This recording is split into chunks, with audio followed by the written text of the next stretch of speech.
Good evening, everybody. I say good evening because it is evening. It's Saturday evening. Getting this all prepared for Sunday morning a little ahead of time. I got a few of the cats in here with me in the barn. It's just crazy noisy outside with all the crickets and the cicadas, and the tree frogs are just going crazy. But it's a nice, pleasant evening. I have my iced tea here with me. Refreshing. Just thinking about a lot of the things that we talked about this past week. Some of the different personalities that popped up in our scriptures, and just just happened to wonder about different things. I wonder about Joseph. Joseph, Jacob's favorite son, the one that his brothers kind of beat up on and threw him in a pit and then sold him into slavery in Egypt. Yeah, that's the one with the coat of many colors. Remember that? But wait a minute. That's kind of a bad translation, so we really don't know what it was. But it was a pretty cool looking robe. Let's just say it was the robe, the coat of many colors. Just kind of wondering, what was Joseph's favorite color on that coat? Just wondering. Oh, then I wondered about Peter.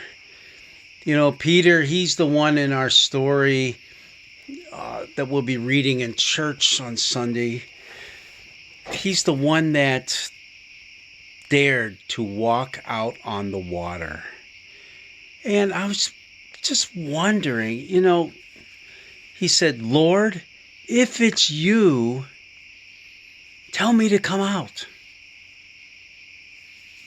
Lord, if it's you, tell me to come out." Do you think Peter was playing the devil's advocate? Was Peter tempting Jesus? I mean, after all, remember in the wilderness when Jesus was tempted by Satan? Satan said, hey, if you are the Son of God, turn these stones into bread. If you are.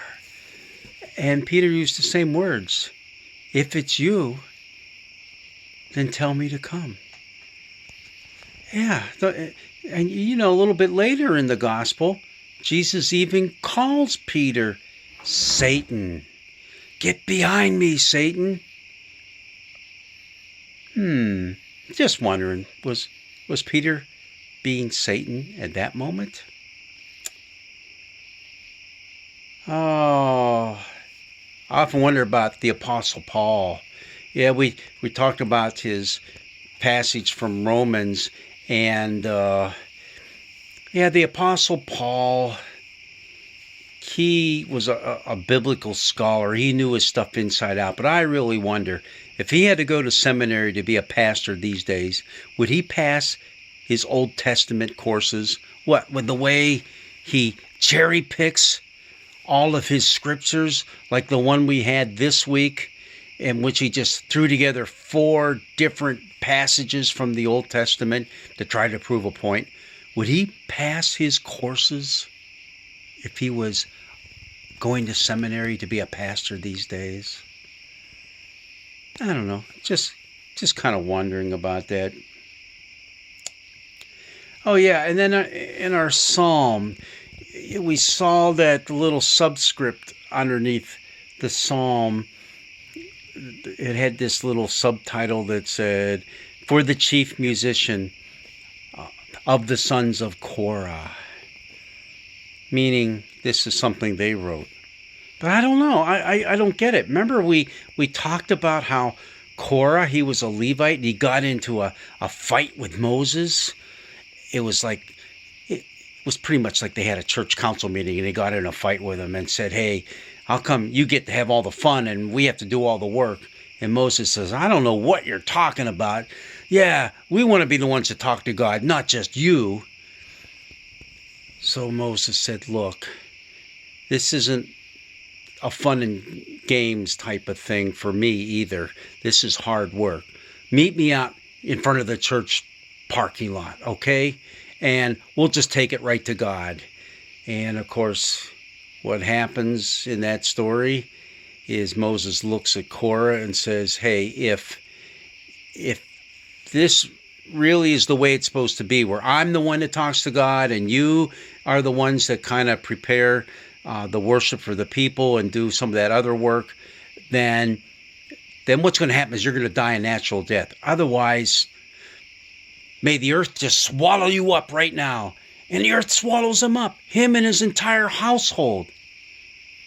So I just wonder, if it was his entire household that got swallowed up by the earth, how is it he had sons that later on could write psalms? In fact, there's like 11 different psalms attributed to the sons of Korah. Were they hiding when that was going on and they survived? I don't know.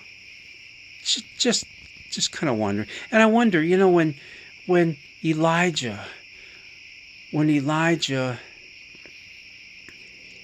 reached the end of the line for his work, and God said, hey, you're going to anoint Elisha to succeed you.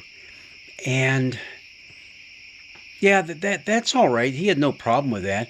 But then God throws this awesome retirement party for Elijah, where he gets in a chariot, and as he's driving off, the chariot gets sucked up into a tornado, and he's sucked up into heaven. I just wondering, did the chariot just go straight up, or did it kind of twirl around as it went? Like Wizard of Oz with the house. Did you ever think about those things? Did you ever think that maybe they're important for our faith? Well, if you have, just don't. Have fun. Have fun with the scriptures. And go ahead and question different things and let your mind flow free. Because, believe it or not, that's the way the scriptures were written. The scriptures were written by the people way back when in the Old Testament to invite us into the story and to make us think and make us experience all these things. So if any crazy ideas pop into your mind, that's great. That's okay. Let it happen. Be a part of the scriptures as you read them, because that is truly how we grow closer to God and closer to one another. Well, God's blessings be with you on this fine Saturday evening, and hopefully as you're watching this on Sunday or whenever, you're having an awesome day. Blessings be with you.